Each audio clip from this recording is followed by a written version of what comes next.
beautiful Phoenix. I am Brandi Price and I am your host for Let's Talk Movies. And today we're going to be talking about The Adam Project. And if you haven't heard about this movie, it's available on Netflix and it stars Ryan Reynolds, Walter Scobell, Mark Ruffalo, and Jennifer Garner. And we'll go ahead and read the synopsis directly off of IMDb. See how accurate it is. After accidentally crash landing in 2022, time-traveling fighter pilot Adam Reed teams up with his 12-year-old self for a mission to save the future. I think it's just so much better when you do it in that voice. I don't know why I get such a kick out of it. I'm such a nerd.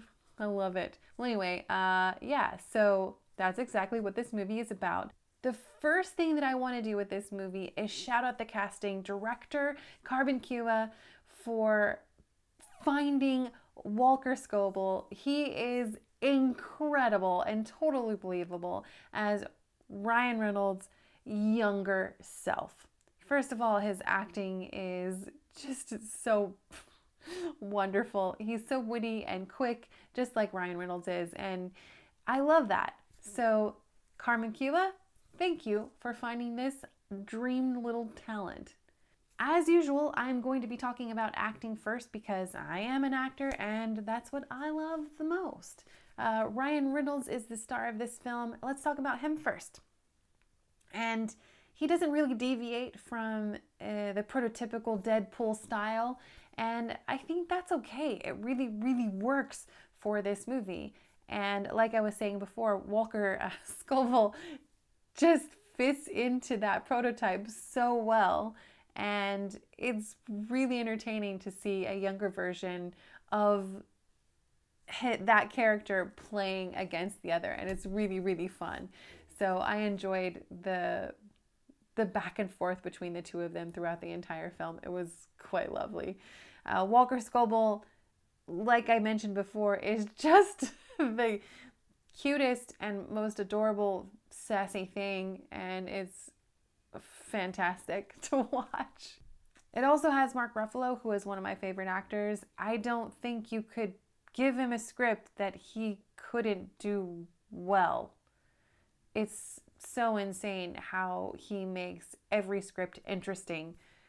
Just to watch him perform is incredible. It also stars Jennifer Garner, and I have been a fan of her since she was in this show called Alias.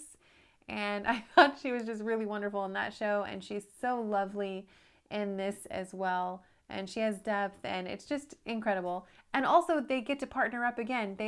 Mark Ruffalo and Jennifer Garner work together in 13 Going on 30, so it's nice to see them partnering up again because they have such good chemistry, and it's just really, really great.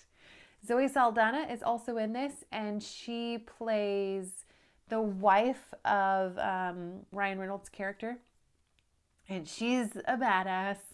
And you gotta love that about her. She's a strong woman. She's taking care of him. She's sacrificial. And that was a spoiler. If you haven't watched it, just disregard that last comment. It's totally fine. Yeah. And then you have Catherine Keener playing the bad guy, and that is awesome as well. She always gets to play the nice person, and it's really wonderful to see her playing this bad guy. Or girl, whatever. Guy's kind of interchangeable, I think. It was just all around fun. I thought everyone's chemistry and all of the acting and the writing was really wonderful. Everything just bounced. I don't know if there was a lot of improv or not, or if the script was just well written and it played super well between the different characters. So I loved it. I loved that aspect of it a lot. Now, if you watched my last video, you saw that I'm not going to be doing a rating system anymore. I just don't love doing the rating system, and I was hesitant to do it every single time. So I'm just going to disregard it and stay kind of true to who I am and really talk about the things that I love about the movies because I'm a filmmaker and I know how hard it is to make films. And so this is not a true critique of the movie, but it's just kind of a talk about it. Just like Let's Talk Movies, and this particular one is The Adam Project. So thanks for understanding. Let's talk direction now. This was directed by Sean Levy, who kind of became more of an in-house name with Stranger Things. So he was the executive producer of Stranger Things, and he also directed some episodes.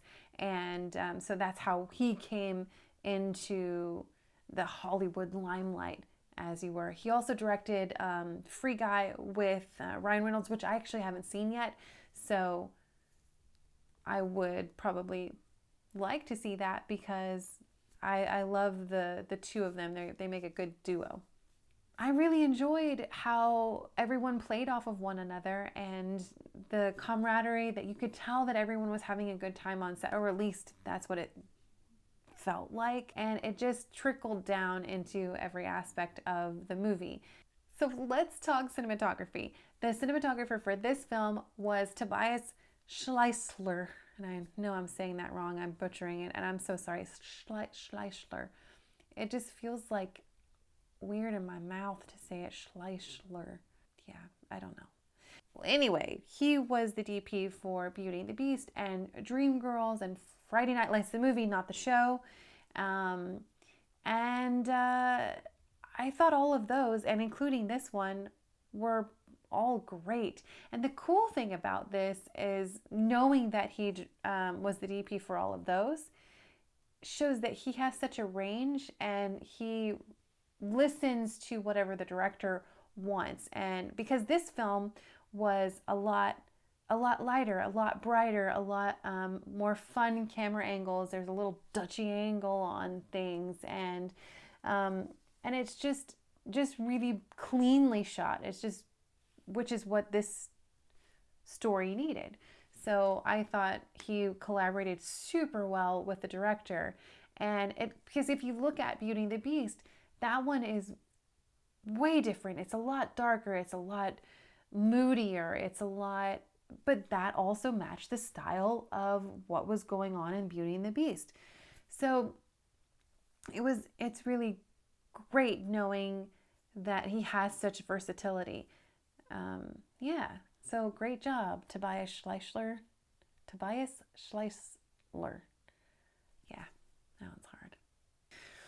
So let's talk editing. Editing in comedies is one of those things that's super, super important, because when you're on set, you don't always get to have that quick back and forth. Yes, it's there and you want it to be there, but also sometimes you have to get the lines clean. So what that means is that when you're talking, you have to wait until the other person's done in order for you not to step on each other's lines, so that each line of dialogue is clean, so they don't have to clean it up in post-production. And I think that the editing on this was super well done. It was very seamless, and the sound mixing and score fit perfectly in that as well. So kudos to the team on that too. I think let's talk makeup. Wardrobe was perfectly fitting to the genre and the tone of the film. I love the color palette of the film as well. I think that's not something that people talk about a lot, is the color palette of the film, unless it's particular, like unless it's a Wes Anderson film and his color palettes are very, very particular, and you can see those right away. But this one, it invokes like a sense of familiarity between the characters and the audience, and I loved that. So that's a director thing, and also wardrobe for bringing those things together. And I thought this movie, just for me, was all in all enjoyable. I love all the different components of it and how it was put together. The acting and the editing and the sound and the cinematography, and all of it just came out to produce a really well-rounded and enjoyable film. So I would say go ahead and check it out if you have a couple hours free and you're not binging a Netflix show. Watch a movie. So with that being said, I think I'm pretty much done talking about The Adam Project. Thanks for watching, and I appreciate you and you viewing and liking and subscribing and commenting and doing all the fun stuff. So if you want to check me out on Instagram, TikTok, all that, you can at _Brandi Price. It's BrandiPrice. And you can also join us on the Facebook group, Let's Talk Movies, and we just chat about movies. And I encourage a lot of interaction with the community. So post and ask questions and do all the things. Don't forget to like and share, but above all, be kind, you beautiful beatniks. Bye-bye.